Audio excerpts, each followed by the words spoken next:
Assalamualaikum warahmatullahi wabarakatuh. Baiklah, di sini kelompok 1 akan membahas tentang sistem pembangkit tenaga listrik batubara bersih yang beranggotakan Wahyu Fadila Ramadan, Amelia Usna, Amin Afudi Dwi Nugraha, Andrian Gunawan, dan Ainul Ridwan. Di sini saya dan teman-teman akan membahas materinya. Pendahuluan. Batubara adalah akumulasi sisa-sisa tumbuhan yang mati dan tidak sempat mengalami pembusukan secara sempurna, yang kemudian terreservasi dengan baik dalam kondisi bebas oksigen. Misalnya, pada bagian bawah dari suatu danau atau pada endapan atau sediman berpikir sangat halus. Akibatnya, penimbunan material kemudian terkena suhu dan tekanan tinggi yang menyebabkan perubahan fisika dan kimiawi. Batubara merupakan salah satu sumber energi yang penting bagi dunia yang digunakan sebagai bahan bakar pembangkit listrik sebesar hampir 40% di seluruh dunia. Batubara telah memainkan peran sangat penting selama berabad-abad. Tidak hanya pembangkit listrik, namun juga merupakan bahan bakar bagi produksi baja, semen, usaha pengolahan alumina, pabrik kertas, industri kimia, dan farmasi. Hubungan yang erat antara penggunaan teknologi dan kerusakan lingkungan menyadarkan masyarakat untuk melakukan modifikasi dan inovasi dari teknologi yang ada saat ini. Teknologi inovasi tersebut diantaranya adalah reaktor fusi nuklir, gasifikasi batubara, superkonduktivitas, dan lampu hemat energi. Salah satu teknologi konservasi energi adalah pembangkit tenaga listrik. Penggunaan bahan bakar fosil untuk pembangkit listrik akan dapat meningkatkan emisi dari partikel SO2, NOx, dan CO2. Saat ini, bahan bakar pembangkit listrik di Indonesia masih didominasi oleh penggunaan bahan fosil, salah satunya adalah batubara. Penggunaan batubara untuk bahan bakar pembangkit listrik diperkirakan akan terus meningkat. Oleh karena ini, perlu adanya kajian tentang penggunaan teknologi bersih untuk pembangkit listrik batubara yang punya prospek untuk diterapkan. Cadangan dan penggunaan energi. Batubara merupakan sumber energi dengan cadangan terbesar, yaitu 36,34 kali 106 ton. Terlihat bahwa batubara mempunyai cadangan yang melimpah, tetapi penggunaannya masih sangat sedikit. Bila dilihat dari rasio cadangan dibagi produksi, maka batubara masih mampu untuk digunakan selama lebih dari 500 tahun. Setelah melihat cadangan batubara ini, perkiraan bahwa di masa depan batubara mempunyai peran yang besar sebagai penyedia energi nasional. Bila pembangkit dari PT PLN dan Captive Power dijumlahkan, maka batubara merupakan bahan bakar yang paling banyak digunakan untuk pembangkit listrik. Batubara diperkirakan masih menjadi bahan bakar yang paling dominan untuk membangkit listrik di masa yang akan datang. Energi listrik selama periode proyeksi diperkirakan tumbuh rata-rata sebesar 4,9% per tahunnya. Batubara mempunyai pertumbuhan yang paling tinggi, yaitu sebesar 7,6% per tahun. Berdasarkan proyeksi produksi listrik dapat dihitung emisi gas buang seperti partikel SO2, NOx, dan CO2. Teknologi bersih lingkungan. Berdasarkan pembahasan sebelumnya, terlihat bahwa batubara sangatlah potensial digunakan sebagai bahan bakar mobil listrik di masa depan.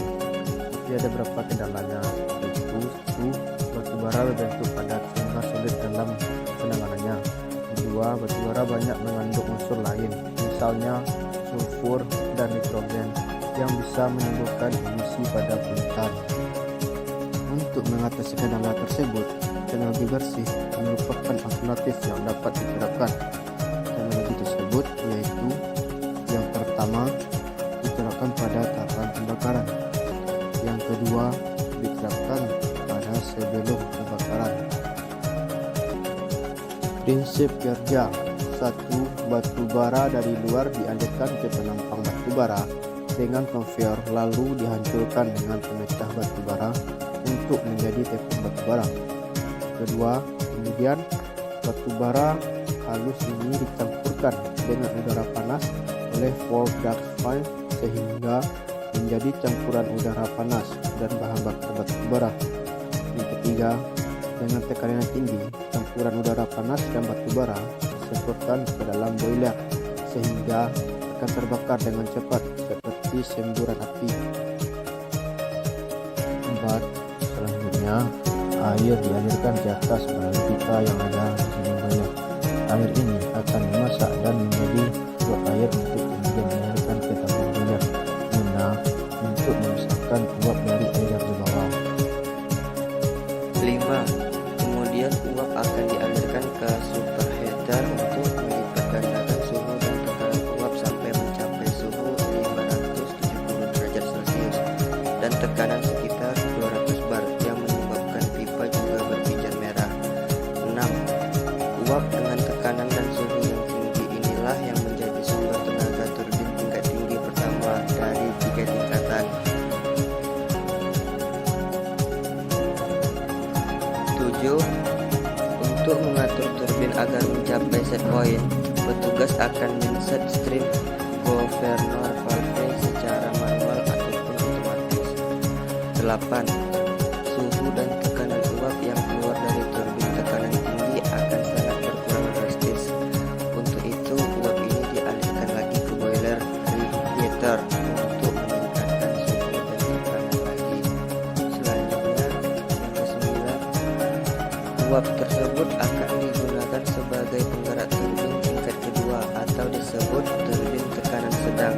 Kemudian keluarannya langsung digunakan untuk menggerakkan turbin tingkat 3 atau yang bertekanan rendah. Yang ke-10, uap keluaran dari turbin tingkat 3 mempunyai suhu sedikit di atas titik didih sehingga perlu dialirkan ke kondensor agar menjadi air yang dimasak ulang.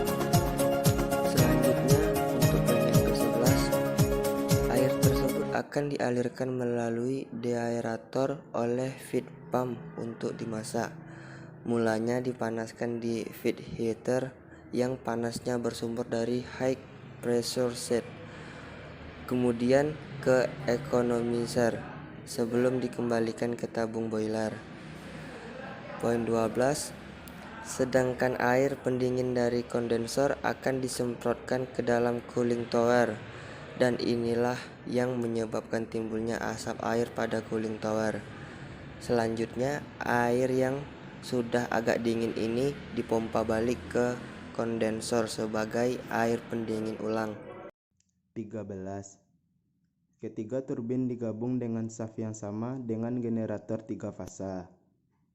Generator ini selanjutnya membangkitkan listrik tegangan menengah 20 sampai 25 kV.